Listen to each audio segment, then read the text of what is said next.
The Supreme Court recently upheld the Employees Pension Amendment Scheme 2014 of the Employees Provident Fund Organization as legal and valid while reading down certain provisions. The court used its extraordinary power under Article 142 of the Constitution to allow eligible employees who had not opted for enhanced pension coverage prior to the 2014 amendments to jointly do so with their employers within the next 4 months. Article 142 of Constitution title Enforcement of Decrees, Orders of Supreme Court and Orders as to discovery, etc. The article has two provisions. 142 bar 1. The Supreme Court may pass an order for doing complete justice.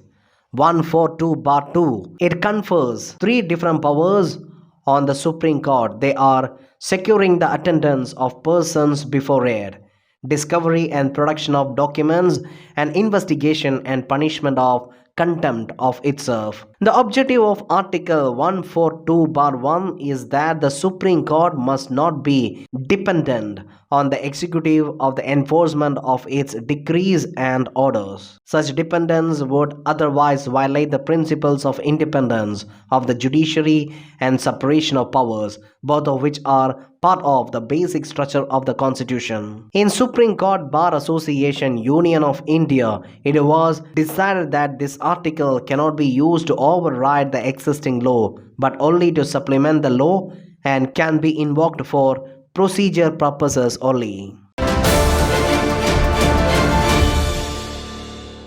Adal Innovation Mission AIM Nidhi Aayog recently launched the 4th edition of Innovations for You coffee table book featuring 75 successful women entrepreneurs of India. Innovations for You is a coffee table book series with 3 editions being released previously. The book captures success stories of startups supported through Adal Incubation Centers, Adal Community Innovation Centers, and Adal New India Challengers, 3 flagship programs under the Adal Innovation Mission. Each edition showcases the journey of entrepreneurs working in different sectors and is dedicated to creating new, disruptive, innovative products, services, and solutions that can pave the path for a sustainable future. The first edition was focused on the healthcare sector, the second on agriculture and allied sector, and the third on transport and mobility. Out of 2,900 plus startups supported by AIM, more than 850 plus are led by women. The objective of AIM is the Adal Innovation Mission, including self-employment and talent utilization. SEDU is Government of India's endeavor to promote a culture of innovation and entrepreneurship, especially in technology-driven areas. The AIM's headquarters is in New Delhi. In 2016, Union Cabinet approved the establishment of Adal Innovation Mission and self-employment and talent utilization in Nidhi Aayog. It has 2 core functions: entrepreneurship promotion through self-employment and talent utilization, wherein innovators will be supported to become successful entrepreneurs, and innovation promotion to provide a platform where innovative ideas are generated. RBI Governor Shaktikanta Das on November 2nd said that the e-rupee launch was a landmark moment in the history of currency in the country, as it will transform the way business is done and transactions are conducted. He was addressing FIBAC 2022, organized jointly by the Federation of Indian Industry and Commerce and IBA banking organizations in Mumbai. Mr. Das said that the RBI wants to solve all aspects of central bank digital currency before launch. He added that the central bank hopes to launch digitized Kisan credit card loans in a full-fledged manner by the calendar year 2023. The RBI governor informed that the last month the pilot project was launched on Kisan credit card loans with end-to-end digitalization. It is a digitized process for grants of loans, and farmers need not go repeatedly to banks for sanction of the loans. On the inflation front, the RBI chief said the central bank is closely monitoring inflation trends and the effects of previous actions. He said that the RBI is seeing considerable improvement in the sales of goods in the festive season. Speaking at the conference, thus said that with monetary policy actions and policy changes due to a change in the regime in advanced countries, financial conditions have tightened across markets the world over and increased the financial stability risk. Capital outflows have led to reserve losses, spiraling imported inflation and currency depreciations, he added. RBI governor maintained that Indian recovery and growth are more broad based. The fiscal and monetary policies have been balanced and RBI has prevented a downward turn in the economy.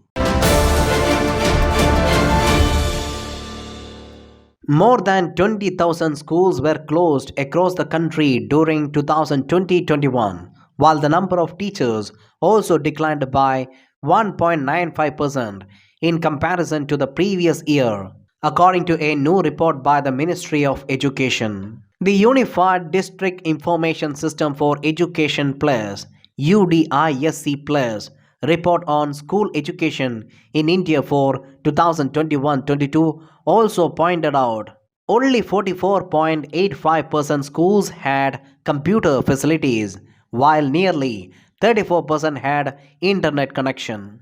Total number of schools in 2021-22 stood at 14.89 lakh as compared to 15.09 lakh in 2020-21. The decline in total number of schools is mainly due to closure of schools under private and other management, said the report launched on November 3. While only 27% schools have special toilets for children with special needs, more than 49% of them have ramps with handrails, it said. Detailing the impact of coronavirus pandemic on enrollment, the report said although the impact of COVID-19 is cross-cutting, this is particularly noticed in the enrollment of young and vulnerable children, such as pre-primary classes. This decline may be attributed to postponement of admissions due to COVID-19. In 2021-22, enrollment of students in school education from primary to higher secondary was around 25.57 crore. This is higher by 19.36 lakh as compared to the enrollment of students in 2020-21, the report said. In UDISE Plus 2021-22, additional data on important indicators such as digital library, peer learning, hotspot indication, number of books available in school library, etc. have been collected for the first time to align with National Education Policy 2020 initiative. Ella Ramesh Bhatt, popularly known as Ella Ben, a noted Gandhian, leading women's empowerment activist and renowned founder of the self-employed Women's Association Seva, passed away recently. She was known as the gentle revolutionary who changed the lives of lakhs of women through her organization providing them microloans for 5 decades. She was the founder of Self-Employed Women's Association Seva. Seva was founded by her in 1972.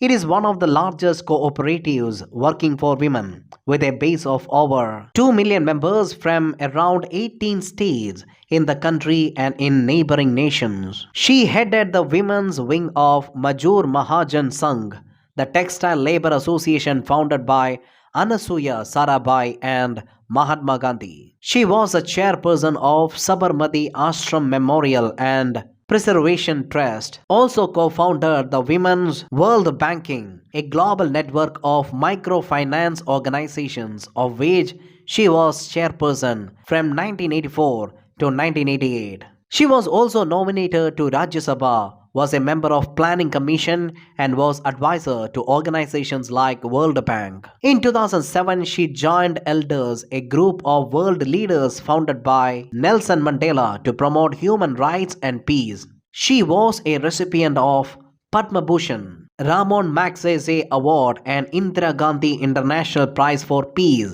among many other awards. Recently, the Department of Economic Affairs, Ministry of Finance notified scheme for financial support for the project development expenses of India Infrastructure Project Development Fund Scheme IIPDF. It is a central sector scheme which will aid the development of quality PPP projects by providing necessary funding support to the project sponsoring authorities, both in the central and state governments. The corpus of the IIPDF shall comprises of initial budgetary outlay of rupees 100 crore by the Ministry of Finance. This would be supplemented should it become necessary through budgetary support by the Ministry of Finance from time to time. Funding under IIPDF scheme is in addition to the already operational scheme for financial support to PPPs in infrastructure. The IIPDF will be administered by the empowered institution. The empowered institution will select projects for which project development costs will be funded, set the terms and conditions under which the funding will be provided and recovered, set milestones for dispersing and recovering the fund. The public private partnership cell of DEA will provide support functions, examine the application received for assistance under IIPDF. The Ministry of Home Affairs has asked the state union territories to appoint a child welfare officer CWPO in every police station to exclusively deal with children either as victims or perpetrators. Acting on an advisory issued by National Commission for Protection of Child Rights, the Home Ministry referred to provisions under the Juvenile Justice, Care and Protection of Children Act 2015, which calls for designating at least one officer not below the rank of an assistant sub-inspector as CWPO in every station. In a note to all Directors General of Police, the Home Ministry said the Commission had further requested that a special juvenile police unit in each district and city, which is headed by an officer not below the rank of a Deputy Superintendent of Police, be established. The unit would comprise CWPOs and two social workers having experience of working in the field of child welfare, of whom one shall be a woman, to coordinate all functions of police in relation to children. The contact particulars of CWPO should be displayed in all police stations for the public to contact. The advisory comes in the backdrop of increasing number of crimes against children, including murders and offences under the POSCO Act.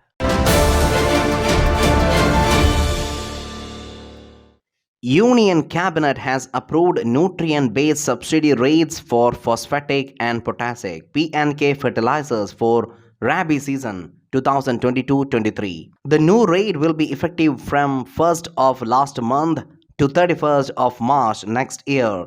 The Cabinet chaired by Prime Minister Narendra Modi approved a subsidy of 51,875 crore rupees for fertilizers. This will enable smooth availability of P&K fertilizers to the farmers during Rabi season 2022-23 at subsidized prices.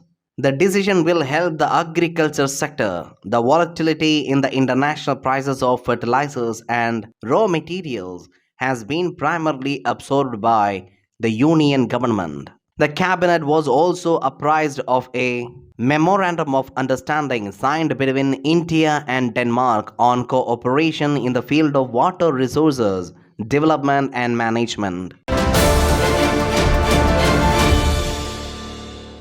Recently, the fifth meeting of High-Powered Monitoring Committee under National SC/ST Hub scheme was chaired by Union Minister of Micro, Small and Medium Enterprises. The objectives of National SC/ST Hub are develop a supportive ecosystem for SC/ST entrepreneurs to achieve the mandated 4% procurement by the CPSEs from the SC/ST entrepreneurs as laid down in central government public procurement policy for micro and small enterprises. Scheme application for existing and aspiring SC/ST entrepreneurs. The key benefits are to achieve 4% public procurement target from SC/ST entrepreneurs, facilitating SC/ST entrepreneurs to be part of vendor development programs and mentoring support, collection, collation, and dissemination of information regarding SC/ST entrepreneurs and enterprises, distribution of trade specific toolkit to trained candidates. The key action areas are vendor development, participation in public procurement, building reliable database, credit facilitation, technology upgradation, marketing support, and special subsidies under various schemes, etc. Sojila Day was commemorated at Sojila War Memorial near Dras on November 1st to celebrate the gallant action by Indian troops in Operation Bison in 1948, which was launched on the icy heights of Sojila Pass, the gateway to Ladakh. The commemoration of the day was marked with the solemn wreath laying by Commander Dras warrior of the Leh-based Fire and Fury Corps to pay homage to the gallant brave hearts who have etched their names in history by liberating Sojila Pass from Pakistani intruders. Sojila Day epitomizes the indomitable spirit of bravery and never say die attitude of the Indian Army. This battle was also historic for the reason that tanks were used for the first time at such heights. Commander Dras' brigade interacted with the soldiers on the occasion and called upon all ranks to continue to draw inspiration from the heroic deeds of our brave hearts and always keep nation first in their endeavors.